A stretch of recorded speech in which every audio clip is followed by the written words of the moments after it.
Welcome to Training Minutes. In this segment, we're going to cover hostile search, both in a bathroom and in a bedroom.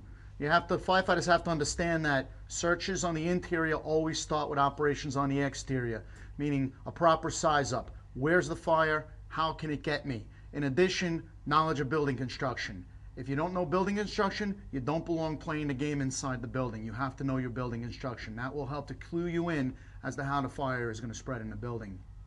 Taking a couple extra seconds on the outside can save you minutes and possibly your life. Remember, you go in these type of structures all the time, whether it's a medical, water emergency, take a look at the interiors. A lot of them are set up similar. We're going to take you over how to search a bathroom. Remember, we never want to overcommit into a bathroom because we could have smaller windows, the tub. We just don't want to get trapped there. So let's take us over it. Go ahead. The firefighter's going to come in. When he recognizes he has a bathroom, he's going to hook his foot onto the door. First thing he's going to do is search behind the door. Remember, a lot of our victims are found in bedrooms and passive egress. But also, about 3% of our victims every year are found doing something stupid, an irrational act. Getting in the tub is one of those irrational acts. So we want to make sure that we hook and we do a good job of searching the bathroom. The other firefighter that's in the hallway here, we don't want to overcrowd the hallway. It's kind of like the staircase. I think no matter where you go in the country, there's always firefighters standing in the staircase or crowding the hall. We want to check for those deteriorating conditions. We don't want to crowd the hall or the staircase. That way, if something bad happens, we want to retreat. The firefighter who's watching the hallway, even if you can't see anything, don't get into that complacency of always looking down. It's almost conducive with our gear to keep your head down. You want to periodically always look up in the smoke and evaluate the heat conditions.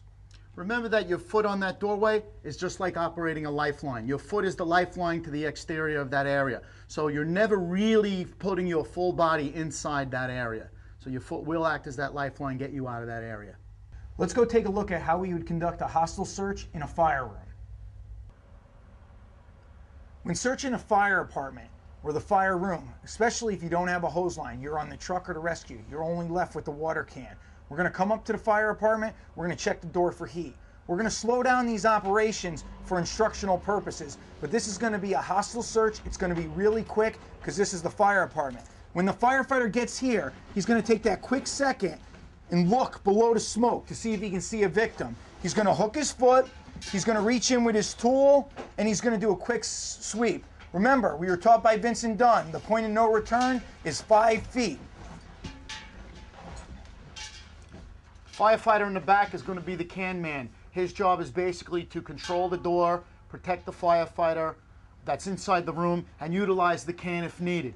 If he can see the fire, he may be able to use a direct attack with that water can and knock that fire down. If he can't see the fire but conditions may be deteriorating, may be able to buy a little bit of time by sweeping the ceiling, cooling down some of the overhead if we're dealing with either a rollover condition or some type of lean type flashover. But the point is that these firefighters need to stay low. If you can't see in the smoke, you have to crawl. In one incident, a firefighter who was not crawling tripped over an ottoman and fell through a shaft window, fell several floors. You can't fall while you're crawling, so you want to make sure that you're crawling. We damaged too many firefighters violating basic firefighter 1 rules. Remember, it's essential to create barriers. We're going to make sure we close that door.